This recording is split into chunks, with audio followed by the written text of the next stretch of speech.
বাইরে ডাকতে না বাইরে। আজকে এরকম আমার জীবনে ম্যাচ দেখিনি।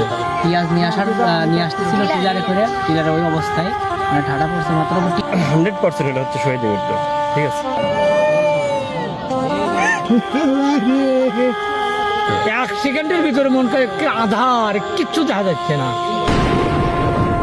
মনে করেন যে ঠাডা পড়ছে অমনিও পড়ে গেছে। আজ বিকেল আনুমানিক 4:30 বজ্রপাতে নিহত হয়েছেন পাবনা জেলার সাঁথিয়া উপজেলার পুরান ধুলাউড়ি এবং বারোয়ানি গ্রামের কৃষক মোহাম্মদ আব্দুল কুদ্দুস মোল্লা, বয়স 55 থেকে 60 বছর। মাঠের পেঁয়াজগুলো তোলার শেষে বাড়ির উদ্দেশ্যে ট্রাক্টর যোগে তিনি বাড়িতে আসছিলেন। তখনই হঠাৎ করে ঠাটা পড়ে এবং বজ্রপাত পড়ে তার ওপর। সঙ্গে সঙ্গে তিনি মৃত্যুর কোলে ঢলে পড়েন। ওর নাম হচ্ছে মোহাম্মদ আব্দুল কুদ্দুস প্রামাণিক, গ্রাম পারওয়ানি, পুরান ধলাইতে পড়ছে। আনুমানিক 4:30। আজকে এরকম আমার জীবনে ম্যাচ দেখিনি।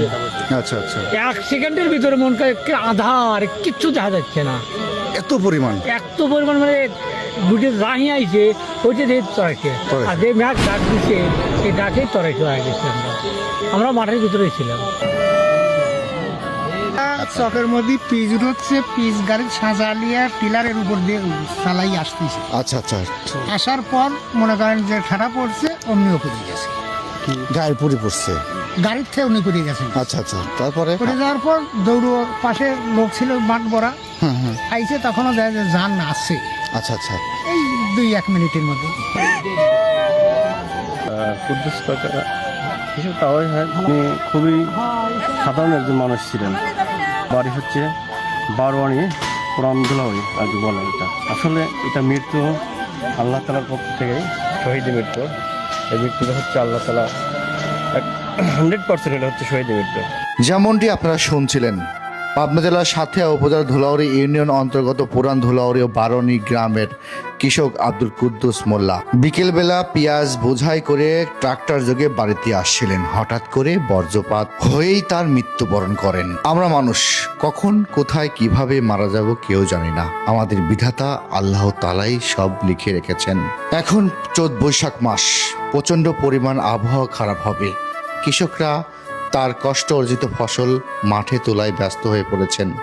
আপনারা একটু খেয়াল রাখবেন, কারণ বিকেল হলেই এখন ঝড় ঝাপটায় ঘেরা।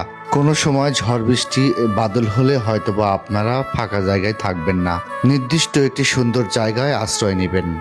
তারপরেও মৃত্যু যদি আমাদের লিখে রাখে, সেখানে আমরা হেঁটে যেয়ে মৃত্যুবরণ করব। প্রিয় দর্শক, আজকে মর্মান্তিক পাবনা জেলার সাঁথিয়া উপজেলায় প্রায় 3 জন বজ্রপাতে মারা গিয়েছেন। আপনারা সবাই তাদের জন্য দোয়া করবেন। আল্লাহ তাআলা তাদের যেন শহীদের মর্যাদায় জান্নাত নসিব করুন। আমিন।